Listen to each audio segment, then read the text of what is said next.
the fun things about gardening is experimenting with the plants that you grow. And a lot of times we tend to default to tomatoes, peppers, eggplants, and some of those plants, but there are a lot of options that you can grow within those areas. So a lot of times today we're talking about eggplants, but a lot of times when we think of eggplants, we think of something like this, your traditional large, deep purple eggplant. Now, to me, eggplants don't always have a lot of flavor to them, and so having something this large and having to cut it up and put it into a saute, I kind of like to look for something that's a little bit smaller than something like this to use. So today we're talking about some of the different eggplants that we've grown this season. Now, one of them is the traditional eggplant, and we've mentioned this on the show before. This is the icicle eggplant. You can see it has more of that traditional white color. In fact, that's how eggplant got its name, is because originally they were white and they were actually a little bit smaller and looked like eggs hanging on a plant.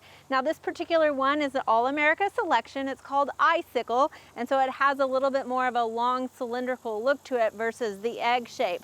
Now, there is one that we featured a few years ago called the Japanese eggplant, and it is more of that round egg shape to it. Now, next to it here, we have some that look very different than your traditional eggplant. In fact, this is one called the Melanzana rosa di rotunda eggplant. And you can see here, it almost looks like an orange tomato. Of course, eggplant are in the Solanaceae family, so they're actually related to tomatoes and peppers. But you can see this has that much smaller egg shape, but it does in fact look more like a tomato. And some people will say it kind of has a tomato peppery flavor to it. Now, I like this because as somebody who wants to be able to use eggplant relatively quickly, one of these, two of these, you can chop those up and add to your saute relatively easy versus a large fruit like this. The other thing too is the fact that when you do harvest your eggplant, you want to use them relatively quickly.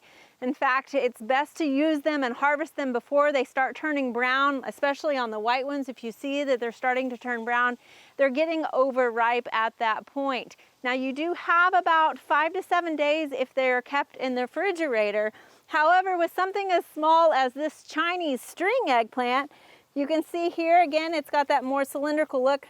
And this one, of course, is kind of overgrown or over-ripened with the browning at the bottom of it.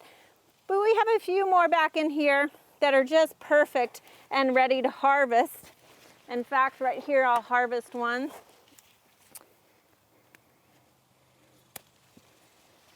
You can see that's kind of at its prime right there, and they're much longer and cylindrical. And so the nice thing about these is you can just easily chop this up and have a little disc that you can add then into your stir fry and not have a lot of waste or have too much eggplant to have to deal with. So if you're thinking you're not really into your traditional eggplant or don't really have a use for this, think about the different varieties that might be available that would be better suited for your culinary needs.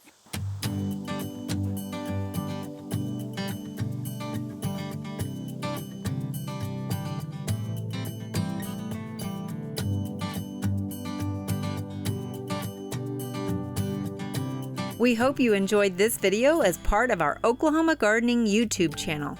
You can also find even more videos on the OK Gardening Classics YouTube channel. And join us on social media for great gardening tips, photos, and discussion.